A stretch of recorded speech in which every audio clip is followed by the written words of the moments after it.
And welcome back to Red Card. I'm your host, Anthony Totera. Thanks again to Justin Morrill, MLS Player of the Week with Toronto FC. Justin, thanks so much for making time out of your busy schedule. So many requests after winning MLS Player of the Week. But right now, we go out to the Big Apple, New York City, with New York City FC's player and local boy, Kwame Awuah. Kwame, welcome, my friend. Hey, Anthony, how are you? Hey, very good. Great to have you on. Really appreciate you making time. Kwame, let's talk about that last big win against LA Galaxy. You guys were firing on all cylinders, and you guys looked like you were ready for the next challenge coming up against New England Revolution. Talk about it. I mean, LA and New York Derby is always a big thing in any sport because of the biggest franchises in major leagues. So just the whole platform of the game was already hyped from before we even got there, and just I think everyone was in the right mind state. Everyone was ready to play, and it showed on the field. And it was a great game, great atmosphere. Even though I wasn't able to play, just being there on the bench, cheering on my teammates, and getting to see a lot of legends play on the field at the same time was an amazing experience. Kwame, you guys are sitting in second spot, 43 points. A lot of games still left. You're still on the heels of Toronto FC. What has Coach Patrick Vieira said to you and all of the boys? Game by game, obviously not to look ahead? Yeah, I mean, he told us to take it game by game, to work hard every training session. How we train is going to reflect on how we play the games, and just to be ready tactically, each and every person, technically, tactically, physically, mentally, and he's just making sure that we have everything on point and the unit clicks. So, I mean, Toronto is ahead of us, and we know what we need to do to try to gain some points on them, and just hopefully some luck rolls our way too. Like, that's in soccer, you need luck as well. So, hopefully everything continues to click as it has been, and we just take it from there. Let's talk about it. That special moment here in Toronto a few weeks ago, you get to enter the game. What was going through your mind? Obviously, the local boy here, family in attendance. It must have been unbelievable, some butterflies in your stomach. Give us all that was going through your mind. I mean, any chance I get to play, like I try my best to prove to the coaches that I belong there and belong on the field and can play with the big boys. So, I mean, it was bittersweet because we obviously didn't get the result that we wanted. Kudos to Toronto they played really well and they were prepared for the game. But I mean, playing in front of all of my family members was amazing. You always dream of that when you're a kid. Obviously, it's not for the home team from where I grew up in, and I mean, they still cheered for me anyhow. So, just playing in front of them. My mom actually was the only one that wasn't there for my family members that are in Toronto. So, I mean, I'm glad she was watching from wherever she's in Ghana right now. So I guess she was watching from there. But it was really nice playing. It was 15 minutes, and I just tried to do my best, showing everyone that I could play there, and just definitely trying to play well for the people that are watching that are close to me back home. Kwame, let's talk about Coach Patrick Vieira and what he looks in the training sessions in his players. Is he looking, obviously, at each and every player individually, how hard they're going, how focused they are, and how much they want to earn that spot, that starting spot? And if he sees that, does he reward his players? Yeah, I mean, everything New York City goes about, they do it with professionalism, and everyone there is a really good professional, and it's like a family. So, I mean, yeah, we're fighting for spots at the end of the day, but we're trying to get each and every other person in our positions better. Even if we're not the first man up, just working hard ourselves is going to make the person that you're competing against work harder. So, and it shows on the field. Patrick, as everyone knows, he's a legend, and honestly, like, the way he played reflects his coaching style as well. He's very demanding, and everyone enjoys playing for him, and everyone can only say good things about him. Technically, tactically, he's done everything right to a T, and I feel like I'm getting better as a person and as a player. To me, Kwame, he sounds and seems like the type of coach that if you're doing something good, he's going to tell you that he appreciates and he enjoys what you're doing good. If you're not doing something good or you're not getting the minutes you think you should, he will explain to you why. Maybe I'm wrong, but looking from the outside, he seems to be that type of coach. Give us an insight on how he goes about it. Yeah, he's a very open coach. He tells us all the time at practice. He's like, when we're on the field, you got to do what he tells you and all that stuff. But if you have a problem with it, like, his door's open. You can always discuss anything, even if it's not even soccer related. You can discuss even like your minutes and stuff like that. And he'll tell you why, like what he wants from you, what you need to work on, and what you can do to keep your place in the team, what you can do to get more minutes. So I mean, I've gone to him personally, of course, and like he's always been helpful. Always been. I'm still learning. I'm a rookie, of course. So I'm just trying to do my best to learn and get used to the game and get used to how he wants his team run. Obviously, being a rookie, Kwame, in your first year in MLS, I'm sure that there's been a veteran, maybe one or two, that have taken you under their wing on and off the field. I'm sure they've helped you, in different cities, in different ways about how you have to go about this as a professional now. Who has that been? Has there been one or two guys or more that have really taken you under his wing on the road or even at home? Oh, on my team? Yes. Oh, I mean, I really converse with Andrea Pirlo a lot. I would like to think that we're pretty close enough for me to ask him like what does he think I need to work on. Of course, like when you're playing with someone like Pirlo, David Villa, even Maxi Morales, like there's so much you can learn from them. Those guys are World Cup winners, Euro winners, Champions League winners. So like, I mean, I talk to Andrea a lot, and he just tell me little things that I could work on, things that like players that he's played with that I remind him of, and to just use my strength, what to do at the right times, use my strengths to cover my weaknesses. Is just like simple things that as a rookie you probably wouldn't realize, but I guess from the outside looking in, it's easier for someone to tell you. I'm just listening to that, Kwame, and let's be honest here. After talking to Andrea Pirlo, David Villa, and digesting and soaking it all in, all that advice, you got to pinch yourself and say to yourself, wow, I mean, I'm sitting beside two legends in the world right here. They're listening to me. They're giving me advice. This is all I dreamed about. It's got to be fantastic.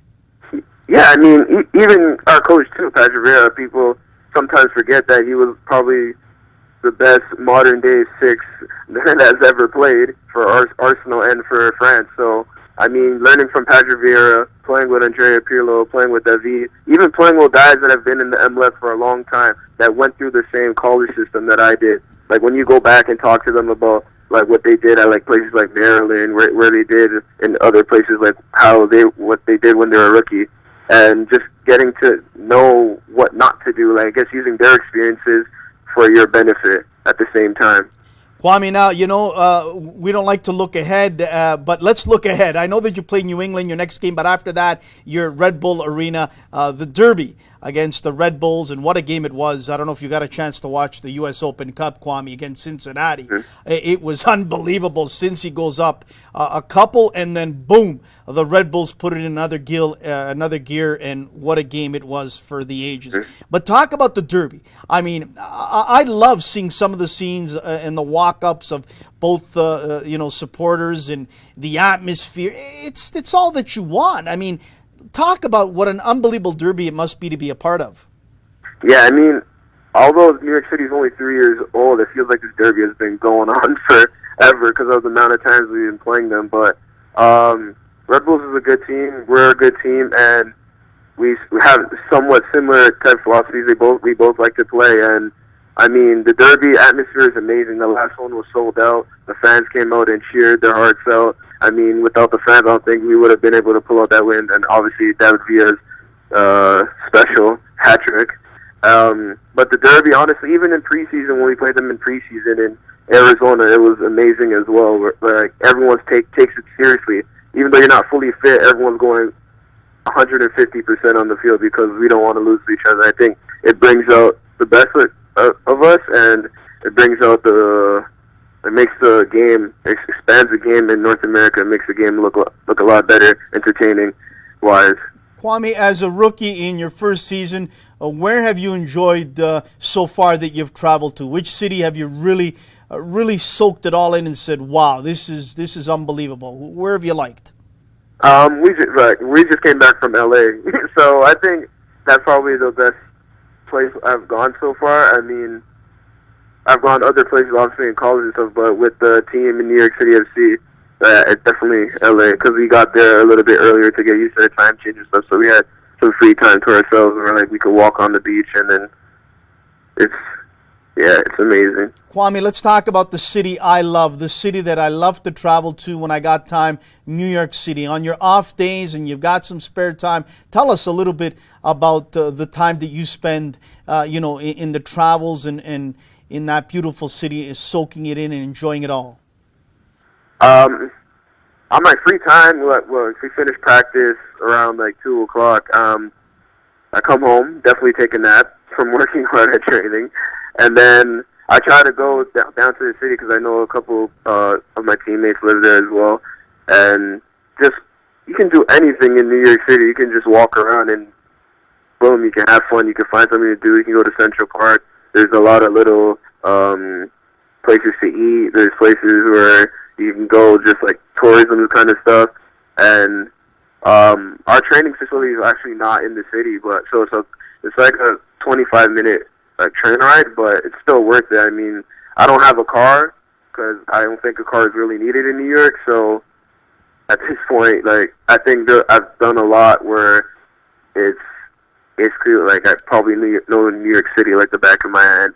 Kwame, I'm sure that there's a lot of former teammates of yours, whether at university or here in the Toronto area, that are in contact with you still. And I'm sure that they're picking your brain and they're asking you all sorts of questions on MLS and some of the styles of play and what they need to do that you've done to get where you're at. What do you say to them? How do you go about explaining, the different lifestyles, the different training methods, on and on? What do you say to them when they call you and say, "Hey, Kwame, I want what you got. What do I need to do more?"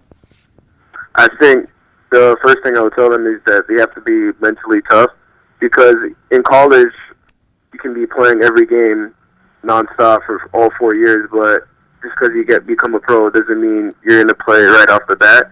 You have to be able to handle that. You have to be able to know that there's people ahead of you. You have to be able to know that you're still learning. There's a huge learning curve, and you have to adjust to the game itself. And then you have to adjust to realizing that soccer is like no longer just soccer. It's a job as well too. And it's a fun job, of course, but like, you're getting paid for your services, so you have to come with your A game every day. Like, even like, there's going to be times where you have an off day, but working hard is the most important thing. Making sure that you're putting your work in, and extra work as well. Kwame, when you look back growing up here in the province of Ontario, in the GTA, and you think about all the games and the tournaments and the training and the different coaches you had, what sticks out in your mind that really today you can use at the MLS level that has helped you out so much? Has it been a word that maybe a former coach has told you never to forget? Has it been a lesson, a life lesson that maybe a parent or a friend that you never forgotten and you've taken it with you to help you get through this journey?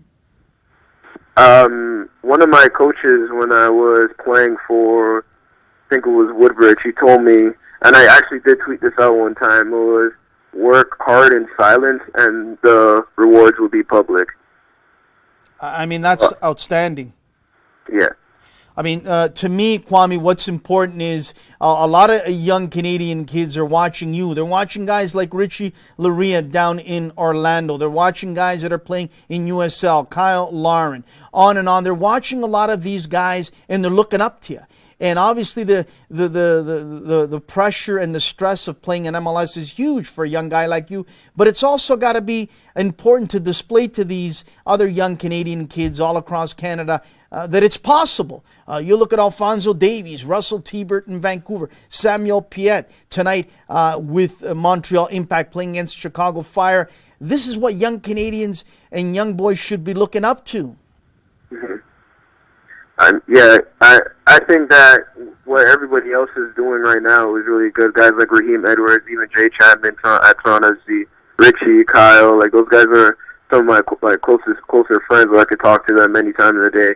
I mean, this is what we've all been working hard for. Some of us had different paths. Some of us have always been used to being the second guy. Some of us have never been called up to a national team until we actually became professional soccer players. Some of us haven't been called up to any youth national teams. You know what I mean? Like, some of us were never rated until now. And I mean, it's tough to deal with as a kid where like, you can compete with some of the guys and you just don't get the credit. But, I mean, at this point, it's you work hard or go home. So I think that's the mentality with a lot of the guys. And now that we've reached a certain part, like, I feel like the guys, like I said, Jay Chapman, Richie, and stuff like that, we're not satisfied. We want to keep going, especially because we're playing. Like, Orlando has Kaká, and then New York City has David Villa and Pirlo, and then Toronto FC has Bradley, Giovinco. We've seen what those guys have done, like, and we want to reach their level. So I think that's another big thing that will help the young guys in Canada, just never being satisfied. Absolutely. And I think of Raheem Edwards, it puts a smile on my face. League One Ontario, the journey that he has made to get to where he's at, and it's outstanding. And I've always said this, and I'll say it to you and other Canadian players. If you're given the shot, do everything you can, take it all in, but make the most of it, because you won't get another shot, unfortunately, because you're Canadian. And that's what unfortunately happens a lot of times playing down south. But if you're given that shot, take it, embrace it, give it all you got. And I believe that you can play with all sorts of other players from all parts of the world, Kwame. Yeah, that's exactly it. Like, I think that taking your opportunity, especially as a young guy, is very vital to start your to jumpstart your career.